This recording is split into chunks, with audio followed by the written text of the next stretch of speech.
오늘 우리는 한 가지 중요한 질문을 던지고자 합니다. 우리는 정말 기도하고 있습니까? 현대교회는 바쁜 일정 속에서 종종 기도의 자리를 잊고 살아갑니다. 하지만 기도는 신앙의 심장이며 우리의 영적인 호흡과도 같습니다. 기도 없이는 우리는 하나님과의 관계 속에서 무기력해질 수밖에 없습니다. 너희가 내 안에 거하고 내 말이 너희 안에 거하면 무엇이든지 원하는 대로 구하라. 그리하면 이루리라. 이 말씀은 우리가 하나님과의 관계 속에서 얼마나 깊이 연결되어 있어야 하는지 보여줍니다. 기도는 단순히 우리의 필요를 나열하는 것이 아니라 하나님과 동행하는 삶 그 자체입니다. 우리가 지금 충분히 기도하고 있습니까? 아니면 기도가 뒷전으로 밀리고 있습니까? 기도는 하나님께 우리의 부족함을 드러내는 것이 아니라 하나님의 은혜와 능력을 받아들이는 통로입니다. 우리가 기도하지 않는다면 하나님과의 진정한 대화와 은혜의 통로를 잃고 있는 것입니다. 현대교회가 직면한 문제 중 하나는 바로 기도가 사라지고 있다는 사실입니다.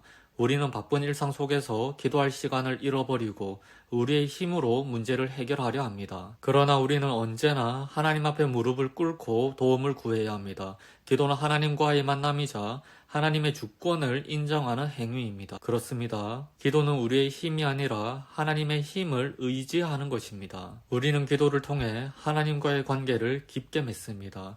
마치 우리가 사랑하는 사람과의 대화 없이 관계를 유지할 수 없는 것처럼 하나님과의 관계도 기도 없이는 유지될 수 없습니다. 기도는 단순한 의무가 아니라 하나님께서 우리에게 먼저 말씀하시고 그분께 응답하는 우리 영혼의 반응입니다. 하나님께서는 우리에게 끊임없이 말씀하시며 우리는 그분께 끊임없이 응답해야 합니다. 교회가 다시 기도의 자리로 나아가야 합니다. 우리는 단순한 형식적 기도가 아닌 진심으로 하나님께 매달리는 기도를 해야 합니다. 우리의 모든 것을 그분께 맡기고 그분의 뜻을 구해야 합니다. 기도는 단지 우리의 요청을 전달하는 것으로 끝나지 않습니다. 우리는 기도를 통해 하나님의 응답을 기다려야 합니다. 하나님의 때와 방법을 신뢰하며 인내하는 마음으로 기도해야 합니다. 이사야 40장 31절에서 말씀하십니다. 오직 여호와를 앙망하는 자는 새 힘을 얻으리니 독수리가 날개치며 올라감 같을 것이요. 성도 여러분, 기도는 우리가 스스로의 힘으로 하늘을 나는 것이 아닙니다.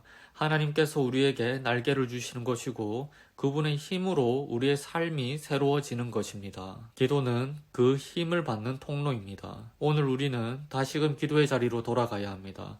현대교회가 기도의 능력을 잃지 않도록 우리의 무릎은 더욱 굳건히 하나님 앞에 있어야 합니다. 기도 없이는 우리의 신앙은 위태롭습니다.